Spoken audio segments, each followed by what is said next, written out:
미국과 중국의 전면전, 그 시작점에 대한 우리의 머릿속은 한 곳을 향합니다. 그 첫 번째 트리거는 대만해협, 즉 양안전쟁일 거라고 생각합니다. 뉴스나 전문가들도 입을 모아 양안을 가리킵니다. 하지만 저는 조금 다르게 보고 있습니다. 미국과 중국의 첫 방아쇠는 대만이 아니라 남중국해에서 먼저 당겨질 가능성이 있습니다. 모두가 대만을 바라볼 때 저는 왜 남중국해를 주목할까요? 지금부터 그 이유를 하나씩 따져보겠습니다. 지금 이 순간 중국이 모든 리스크를 감수하고서라도 바다로 나와야 하는 이유가 무엇 때문일까요? 바로 에너지 때문입니다. 지금 전 세계는 중동전쟁의 화마에 휩싸여 있습니다. 그 여파로 중동 에너지를 가져오는 생명줄인 호르무즈 해협이 봉쇄되었고 중국을 포함해 이 바다에 에너지 목줄을 대고 있는 아시아 전체가 이미 엄청난 타격을 입고 있습니다. 당장이라도 숨이 넘어갈 판에 중국 입장에서는 어떻게든 해협이 다시 열리기만을 바라며 피말리는 희망 고문을 견뎌내고 있었습니다. 그런데 바로 이때 트럼프 대통령이 아예 쐐기를 박아버렸습니다. 호르무즈는 미국의 영해다. 이 발언은 미국과 동맹인 우리에게는 대수롭지 않은 외교적 수사로 들릴지 몰라도 중국 입장에서는 마른 하늘에 날벼락이 떨어지는 소리나 다름없습니다. 지금 중국은 전체 에너지의 40에서 45%를 중동에서 사들여 옵니다. 애초에 그 항로의 출발점인 호르무즈 해협을 미국이 완전히 장악해버리면 무슨 일이 일어날까요? 전쟁을 하려 해도, 경제를 일으키려 해도, 미래 산업을 성장시키려 해도 결국 지속 가능한 석유가 있어야 합니다. 이대로 앉아서 이란이 무너지고 전 세계 원유의 대동맥인 호르무즈 해협 자체가 미국의 통제 아래로 완전히 넘어가 버리는 순간 이건 미중 패권 전쟁이 문제가 아니라 그냥 게임 끝입니다. 지금은 이란이 악착같이 버텨주는 덕분에 숨통이 붙어 있어 몰래 수급을 이어가고 있지만 미국이 이란을 영토 분할까지 밀어붙여 호르무즈를 영구적으로 장악하기까지 남은 시간은 길게 잡아 기껏해야 앞으로 1, 2년 남짓입니다. 항복할 것인가? 아니면 2년이라는 골든타임 안에 모든 것을 걸고 칼을 뽑을 것인가? 에너지는 바닥나고 시간은 없는 절체절명의 순간. 이 장면은 역사로 볼 때 너무나 익숙한 상황입니다. 바로 1941년 태평양 전쟁 직전의 상황과 정확히 일치합니다. 당시 미국은 일본의 대륙 침략을 막기 위해 철강과 석유 수출을 전면 금지하는 석유 금수 조치를 단행했습니다. 수입선이 막혀버린 일본은 항복할지, 이대로 앉아서 말라 죽을지, 아니면 모든 리스크를 감수하고 바다로 나가 태평양을 뚫을지 기로에 섰습니다. 그리고 결국 일본은 진주만으로 향했습니다. 지금 중국이 처한 운명도 이와 다르지 않습니다. 그렇다면 호르무즈가 미국의 통제권 안으로 들어가는 시나리오가 정말 현실성이 있을까요? 지금 언론이나 전문가들은 설마 미국이 그 복잡한 중동에서 호르무즈를 통째로 집어삼키겠어? 라고 대수롭지 않게 넘기고 있습니다.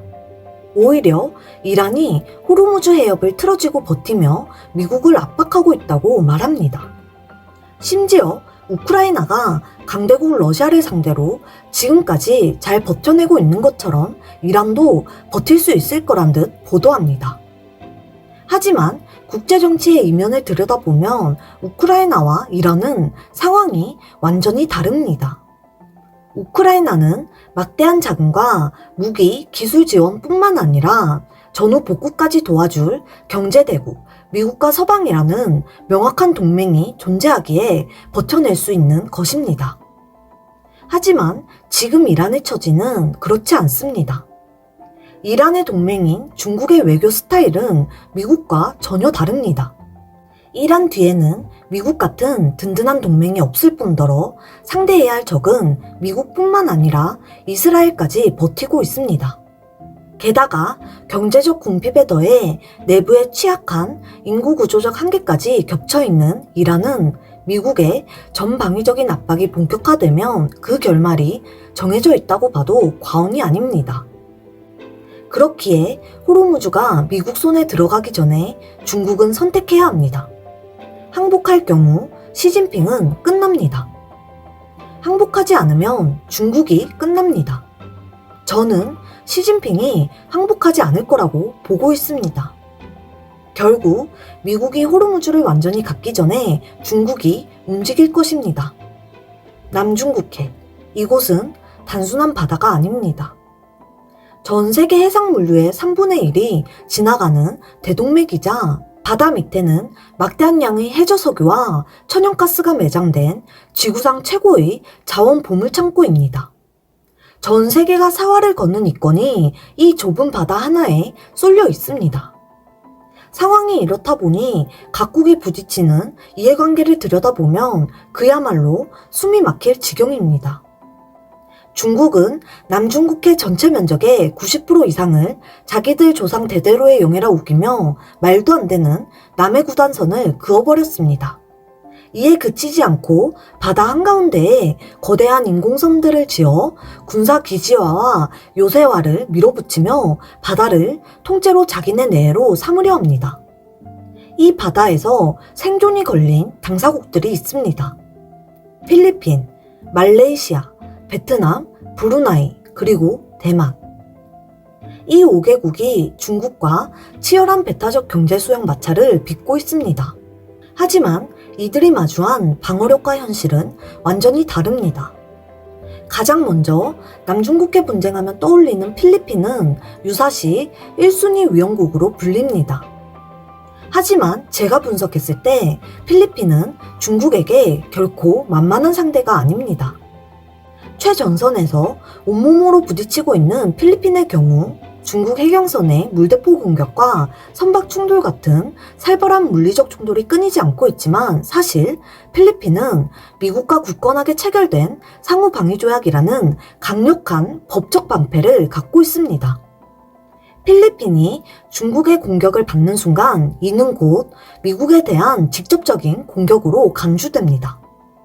게다가 필리핀은 최근 국내 기밀시설을 노린 중국 간첩들을 잇따라 색출해내고 미국, 일본 등 동맹국들과 대규모 연합 군사훈련을 연일 벌이며 경계를 바짝 조이고 있습니다.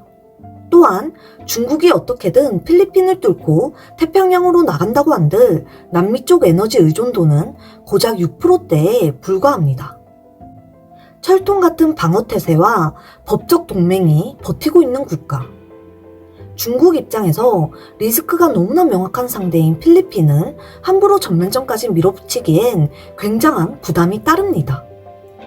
즉, 필리핀이 버틸 수 있는 힘은 군사력 그 자체보다도 우린 확실한 편에 서 있다는 강력한 방패 덕분입니다. 하지만 미국과의 법적 동맹이라는 확실한 울타리가 없는 곳이라면 이야기가 완전히 달라집니다. 진정한 화약고이자 진짜 문제가 터질 곳은 따로 있습니다. 바로 베트남과 말레이시아입니다. 베트남과 말레이시아는 중국이 중동에서 에너지를 싣고 본토로 들어올 때 반드시 거쳐야만 하는 핵심 해상 길목입니다.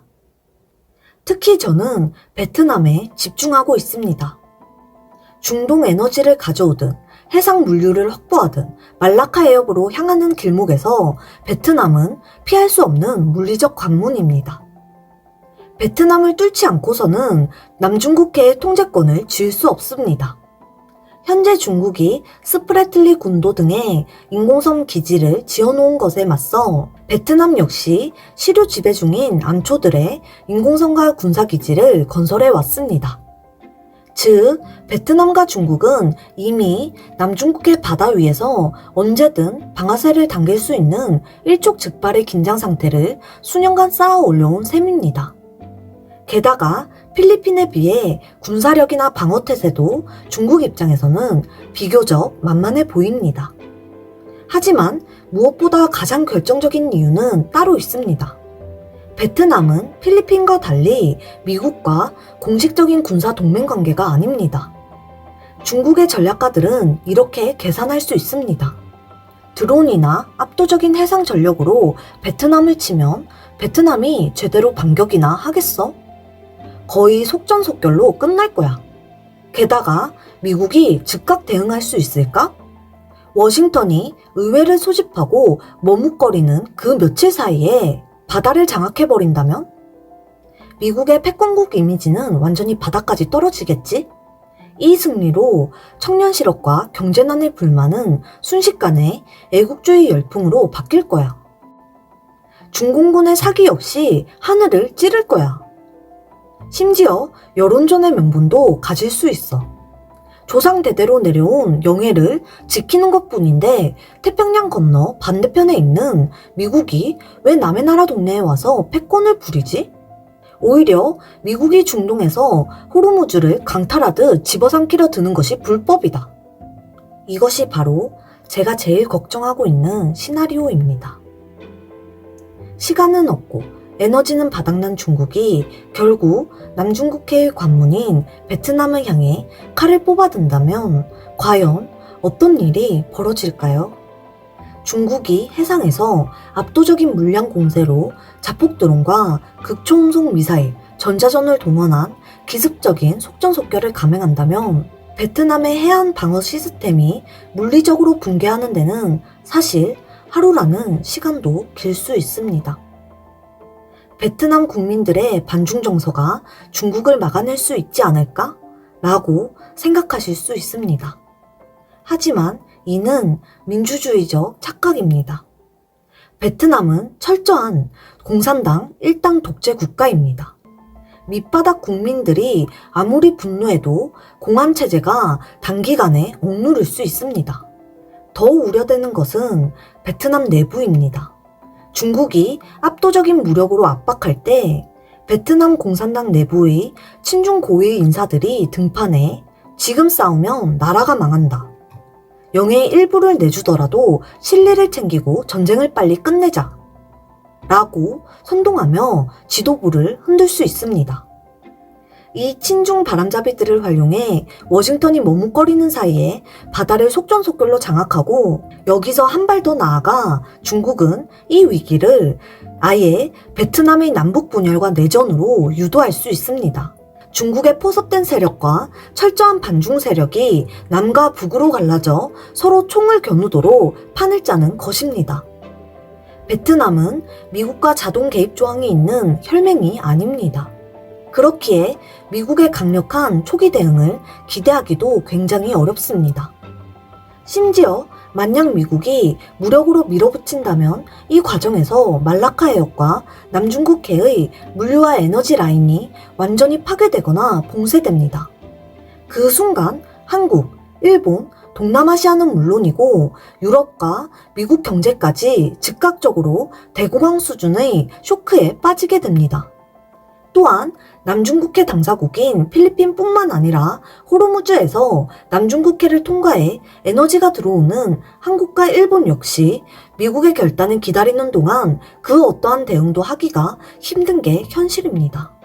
여기에 더해 베트남이 속전속결로 무너지는 현장을 목도해야 하는 말라카 해협의 공동관리국들, 말레이시아, 인도네시아, 싱가포르 역시 중국의 압박 앞에서 현실적으로 독자적인 군사 대응에 나서기란 대단히 버거운 것이 냉혹한 국제정치의 현실입니다.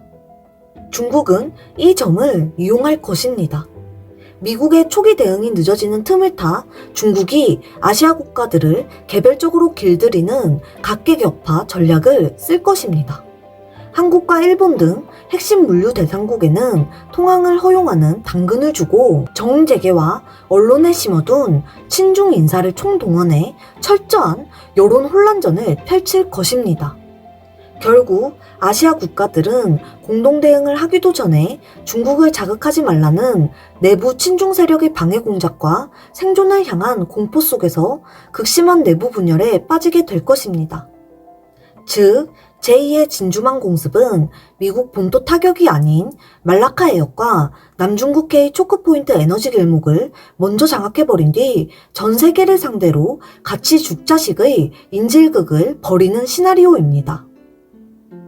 중국이 이 바다를 방패이자 인질로 삼아버리면 미국 입장에서는 전면전을 감행했을 때 치러야 되는 경제적 대가가 너무나 가혹합니다. 중국 입장에서는 어차피 이대로 가도 말라 죽으니 차라리 베트남 하나 잡아 전 세계 경제를 인질 삼고 미국의 항복을 받아내겠다는 극단적인 치킨 게임 전략을 쓸 수 있습니다. 하지만 속전속결 전략이 틀어질 경우 중국은 어떻게 될까요? 두 가지 시나리오가 있습니다. 첫 번째 시나리오는 제2의 우크라이나 전쟁으로 치닫는 것입니다. 베트남은 중국과 국경이 맞닿아 있는 강력한 육상 국가입니다. 해상에서 드론과 미사일로 얻어맞더라도 베트남 지도층이 끝까지 영해를 부여잡고 결사항전에 돌입하면 이야기가 완전히 달라집니다. 미국과 서방이 우크라이나처럼 막대한 무기와 정보력을 베트남에 쏟아부어 중국의 힘을 빼기 시작하면 중국의 속전속결은 정글과 국경선에서 피투성이가 되는 끔찍한 장기전의 늪으로 변모합니다. 그리고 두 번째 시나리오, 양안전쟁에서 이어집니다.